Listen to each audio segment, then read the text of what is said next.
अचानक से हमारे देश के पूर्व उपराष्ट्रपति जगदीप धनखड़ कहां गायब हो गए हैं। 21 जुलाई को उन्होंने इस्तीफा दिया और उसके बाद से न किसी ने उन्हें देखा, न किसी ने उन्हें पढ़ा और ना ही किसी ने उन्हें सुना।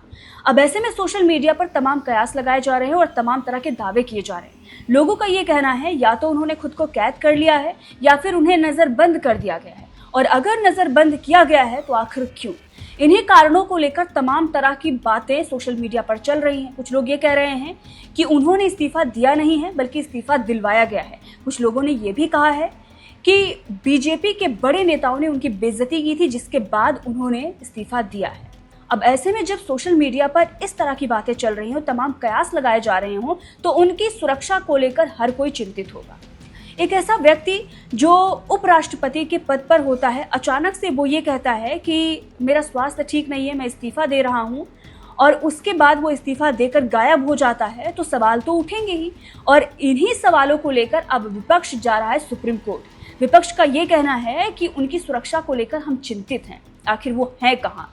अगर उनका स्वास्थ्य ठीक नहीं है तो किस हॉस्पिटल में है, कहाँ उनका इलाज चल रहा है, वो सुरक्षित हैं भी या नहीं? इन सब सवालों को लेकर वो सुप्रीम कोर्ट जा रहे हैं। लेकिन उससे पहले गृह मंत्रालय को एक पत्र लिखा गया है संजय राउत की तरफ से।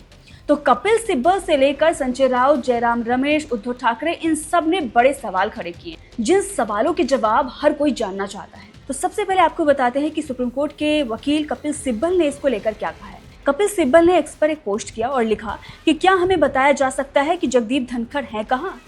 उन्होंने लिखा कि क्या गृह मंत्री अमित शाह बताएंगे कि जगदीप धनखड़ सुरक्षित हैं, उनसे कोई संपर्क हो पा रहा है। ये सवाल उन्होंने खड़े किए। इतना ही नहीं, इसके बाद उद्धव ठाकरे ने भी सवाल खड़ा किया।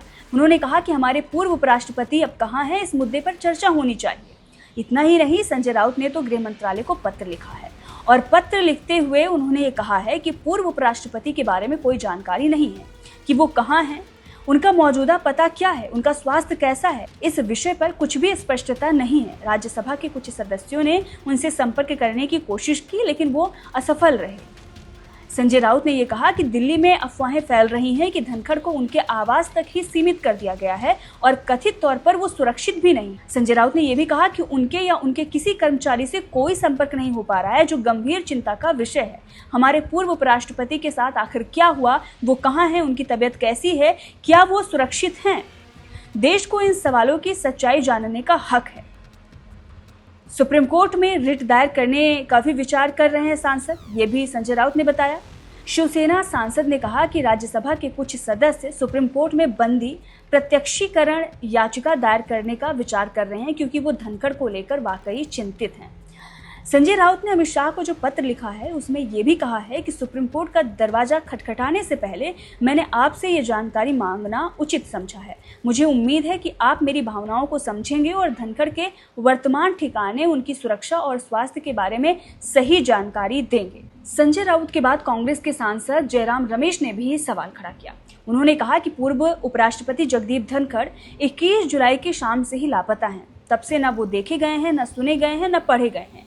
तेलुगु मीडिया में आई खबरों के अनुसार पूर्व उपराष्ट्रपति वेंकैया नायडू ने पीएम मोदी से मुलाकात की है। ये चल क्या रहा है? तो इस तरह के सवाल खड़े हो रहे हैं। और जो संजय राउत ने अपने पत्र में लिखा है कि वो सुरक्षित नहीं हैं और बताया जा रहा है कि उनके आवास तक ही उन्हें सीमित कर दिया गया है, यानी कि उन्हें बाहर नहीं आने दिया जा रहा है ताकि वो कुछ बोल ना सकें, कुछ बता ना सकें। ये गंभीर विषय है और जनता भी ये जानना चाहती है कि हमारे पूर्व उपराष्ट्रपति के साथ हुआ क्या है। सत्यपाल मलिक ने जो कुछ भी कहा, अभी हमने एक मैटर देखा है और ठीक वैसा ही अगर एक और मैटर सामने आता है तो ये देश के लिए चिंता का विषय है। अब ऐसे में देखना ये होगा कि क्या कुछ जवाब आता है गृह मंत्रालय की तरफ से, अमित शाह की तरफ से। लेकिन फिलहाल जगदीप धनखड़ को लेकर लोग चिंतित हैं। इस खबर को लेकर आपका क्या कहना है, कमेंट करके जरूर बताइएगा।